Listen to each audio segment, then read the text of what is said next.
A very good morning, students. Students, in the previous video we have already discussed about where the rights come from. So in the previous video I have already told you that in natural rights, according to natural theorist, that says that natural rights are given to us by nature or God. पिछले video में जो natural rights की बात की, हमने कहा कि भी जो नेचुरल राइट्स होते हैं वो नेचुरल राइट्स हमको या तो ईश्वर ने दिए हैं या तो जब व्यक्ति का जन्म होता है तो वो अपने साथ अपने अधिकारों को लेकर जन्म लेता है। ये तो 17 और 18 सेंचुरी में कही गई बातें थी, लेकिन जब हम रिसेंट ईयर में देखते हैं बेटा तो रिसेंट ईयर्स में उस मीनिंग का कोई भी अर्थ नहीं होता, क्योंकि आज कोई भी ये मानने को तैयार नहीं होता है कि जो अधिकार हैं वो हमें गॉड ने दिए। आज दुनिया का रूप बदल चुका है, इसी प्रकार से अधिकारों का भी रूप बदला है। आज हम जिस टॉपिक की बात करने जा रहे हैं, today we are going to discuss about a new topic from the right chapters. Our topic is legal rights and the state. Two words are located on the white board: legal and state. State means UP, Maharashtra, Bihar, Jharkhand, Goa. Not, this is not state, but in the Indian Constitution, states are indicated to whole country. पूरे देश के लिए state शब्द का प्रयोग किया गया। आप याद रखेंगे, यहाँ स्टेट का मतलब बेटा केवल आप ये मत समझना कि यहाँ महाराष्ट्र होगा या गोवा होगा या यूपी है, बिहार है, ये तो स्टेट हैं, लेकिन हमारे कॉन्स्टिट्यूशन में जो हमारे देश के लिए जिस शब्द का यूज किया गया है तो यहाँ पे स्टेट का मतलब हो जाएगा पूरे देश से, ना कि किसी इंडिविजुअल राज्य से। तो आज हम इस टॉपिक में पढ़ेंगे कि लीगल राइट्स और जो देश है या जो राज्य है उसका क्या रोल बनता है।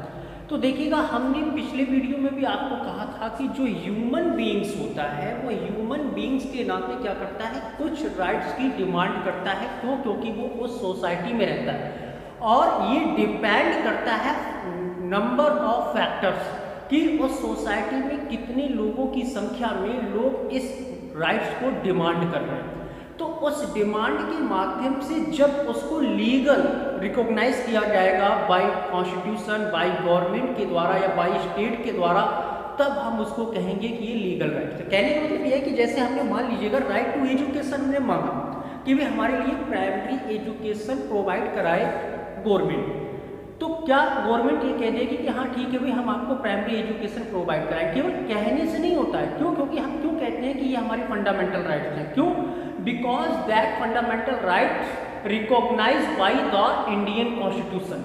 वो इंडियन कॉन्स्टिट्यूशन में लिखे हुए हैं, और जो इंडियन कॉन्स्टिट्यूशन में जब लिखा हुआ है तो उसने जो फॉर्म्स ले लिया है वो एक लीगल का फॉर्म्स ले लिया। तभी तो हम कहते हैं कि right to life, right to education, right to equality, right to liberty, ये राइट टू प्रॉपर्टी, ये राइट टू प्रॉपर्टी लीगल में भी।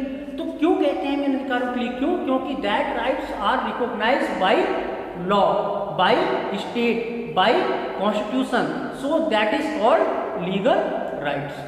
अब देखिएगा, जैसे लिखा है क्लेम्स फॉर ह्यूमन राइट्स। क्यों? क्योंकि सबसे पहले हम ह्यूमन बीइंग्स हैं, और ह्यूमन बीइंग्स में क्या करता है कि जो मानव प्राणी होता है वो क्लेम कर सकता है किस लिए? राइट के लिए। जैसे मैंने कहा आर्टिकल नंबर 32 है जो सुप्रीम कोर्ट में हम अगर हमारे फंडामेंटल राइट्स को गवर्नमेंट छीनती है या कोई भी हमारे फंडामेंटल राइट्स को हमसे छीनने की कोशिश करता है तो हम सुप्रीम कोर्ट के माध्यम से अपने उस फंडामेंटल राइट्स को वापस ले सकते हैं। तो अगर कोई भी ह्यूमन बीइंग क्या करता है, क्लेम कर देता है, तो फिर क्या होगा? Appeal to our moral self. Moral self का मतलब क्या होगा भाई? मोरल सेल्फ जो अपने आंतरिक रूप से हम ये नैतिकता की तरह जानते हैं कि भाई सब लोग क्या है, भाई एक समान है, सब लोग एक मनुष्य प्राणी है। ह्यूमन राइट्स, जब हम ह्यूमन हैं तो ह्यूमन राइट्स है हमारे। तो जब ह्यूमन राइट्स हैं तो हम जो लोग ह्यूमन बीइंग्स हैं उसके बीच में क्या है, कोई भी डिफरेंस नहीं है।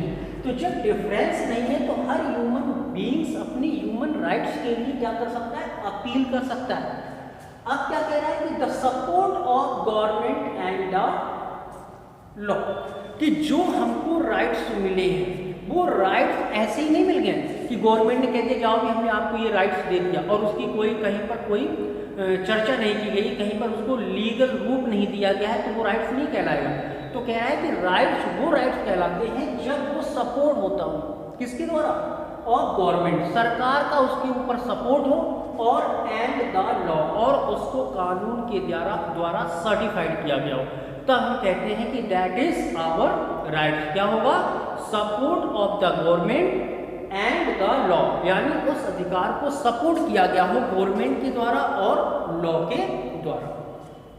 लीगल रिकॉग्निशन ऑफ राइट्स, कि जो राइट्स है उसको रिकॉग्निशन किया जाए लीगल रूप में, कि हाँ भी कानूनी रूप से ये सभी ह्यूमन बींग्स के लिए क्या है?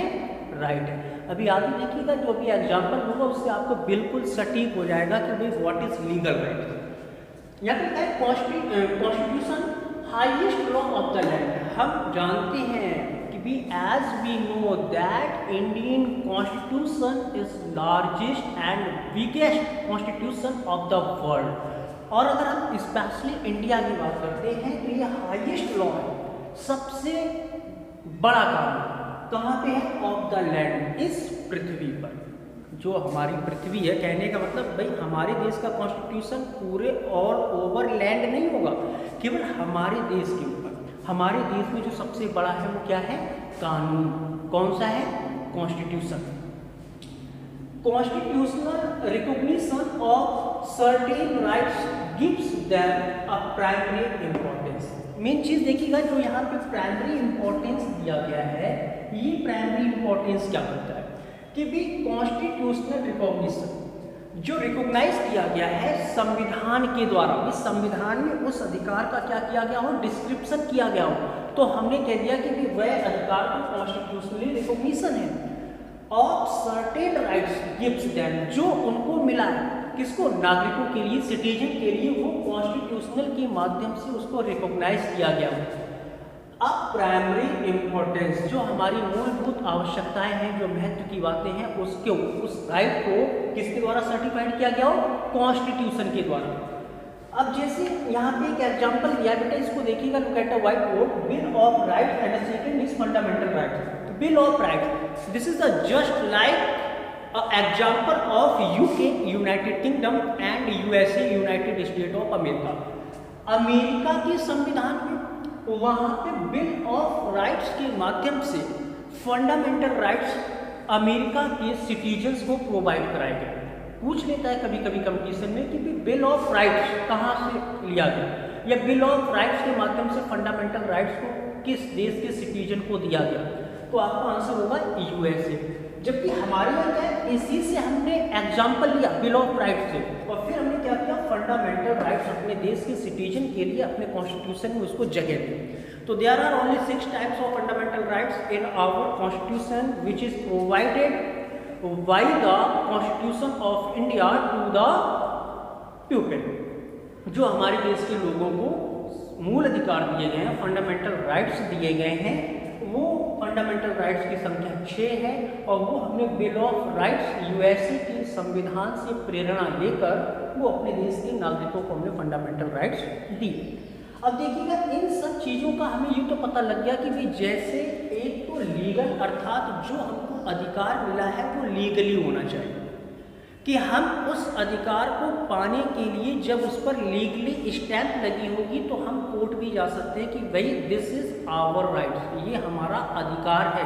क्यों? क्योंकि ये लीगली है, सर्टिफाइड बाय कॉन्स्टिट्यूशन है, सर्टिफाइड बाय गवर्नमेंट है, सर्टिफाइड बाय कॉन्स्टिट्यूशन है, सर्टिफाइड बाय स्टेट है। इसीलिए हम जब तक वो लीगली नहीं होगा तब तक हम ये नहीं कह सकते कि दैट इज राइट। क्लियर?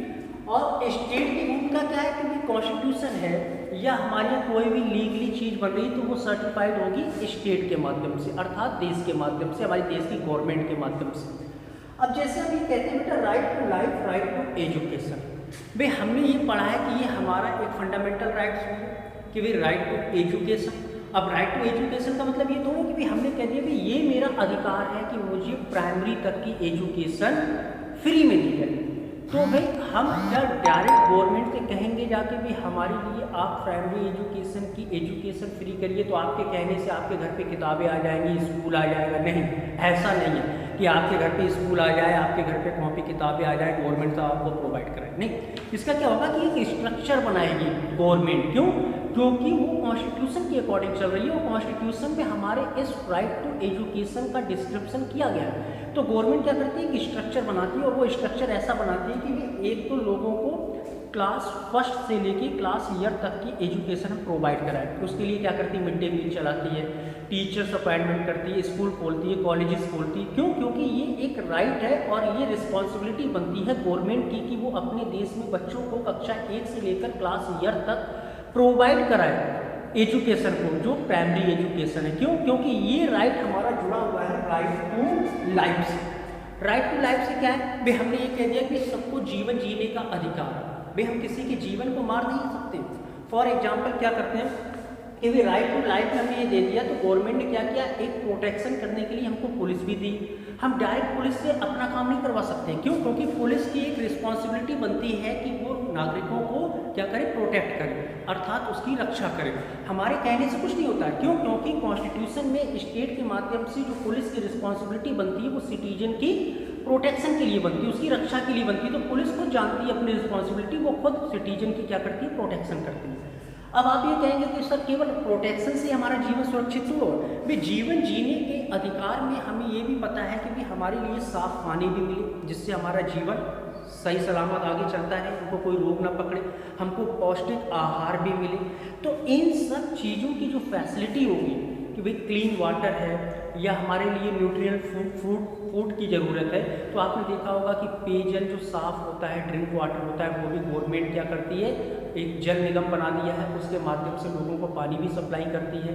आपने देखा होगा मिड डे मील बच्चों को मिलता है, आंगनबाड़ी में लोगों को पोषाहार मिलता है। तो कुछ ना कुछ चीज़ें, और लोगों को जीवन जीने के लिए सरकारी जो गल्ले की दुकान होती है वहाँ पे गेहूँ और चावल भी मिलता है। तो ये सब चीज़ें क्या है, राइट टू लाइफ में ही व्यक्ति के जीवन का अधिकार है। और जीवन केवल ये नहीं है कि आपको कोई मार के चला गया उसकी प्रोटेक्शन है, गवर्नमेंट की ये भी जिम्मेदारी है कि जब आप अपना जीवन गुजार रहे हैं तो भी जीवन भी गुजारने के लिए, पेट भी भरने के लिए क्या होना चाहिए, अनाज होना चाहिए। तो अनाज है, और फिर हमें एक अच्छा जीवन, अपना फ्यूचर सेपरेट करने के लिए हमको राइट टू एजुकेशन भी चाहिए। तो ये सब राइट्स हमारे किस में आ जाते हैं, राइट टू लाइफ में आ जाते हैं। Thanks for watching and see you in next video with a new topic from the chapter rights. Okay.